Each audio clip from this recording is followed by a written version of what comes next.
8h28, Charles Magnin, vous surveillez les réseaux sociaux. L'on salue sur les réseaux sociaux l'exploit d'Armel Lecléache. Hashtag bravo Armel, en tête hier sur Twitter en France, des milliers de tweets pour souligner la performance, féliciter Armel Lecléache, qui remporte donc cette 8e édition du Vendée Globe, un peu plus de 74 jours en mer, ce qui a inspiré les internautes.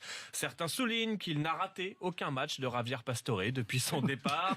D'autres se souviennent lorsqu'Armel Lecléache s'était lancé. Alain Juppé était encore notre futur président, mais oui, souvenez-vous. Et certains le soupçonnent d'avoir accéléré sur la fin pour être certain de ne pas rater le 3e débat de la primaire hier soir.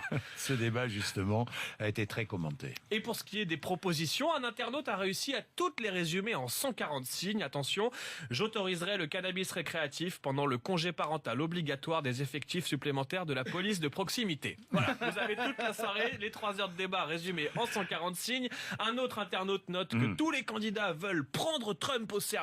Mais Trump prendrait-il beaucoup de ses candidats au sérieux? C'est une bonne question. Et puis sur la forme, on s'est encore une fois ennuyé la plupart du temps. Certains ont des regrets. Il fallait mettre Jean-Luc Benamias à la présentation à la place des journalistes. Là, on aurait eu du débat, écrit un internaute.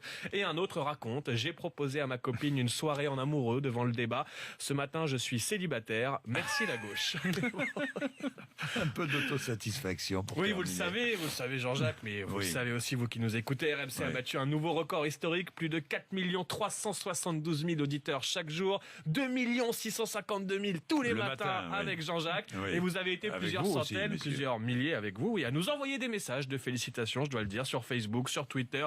Benji qui nous dit que nous sommes la seule vraie radio d'opinion, qui ne prend pas parti et qui reste à l'écoute. Philippe qui nous écrit que c'est mérité, la seule radio qui nous parle directement. Nathalie qui nous remercie de savoir donner toute l'info, en débattre et en sourire. Des félicitations depuis le Japon avec Nicolas qui nous écoute grâce à l'appli RMC. On aime ou pas, mais RMC a changé le ton de la radio en France, nous dit Pierre sur Facebook. Ou encore Annick qui tweet, mais oui, Annick tweet: sans Jean-Jacques, pas de succès, il m'énerve, me crispe, me fait sortir de mes gonds, mais ne me laisse jamais indifférente, nous écrit Annick. C'est l'essentiel, non?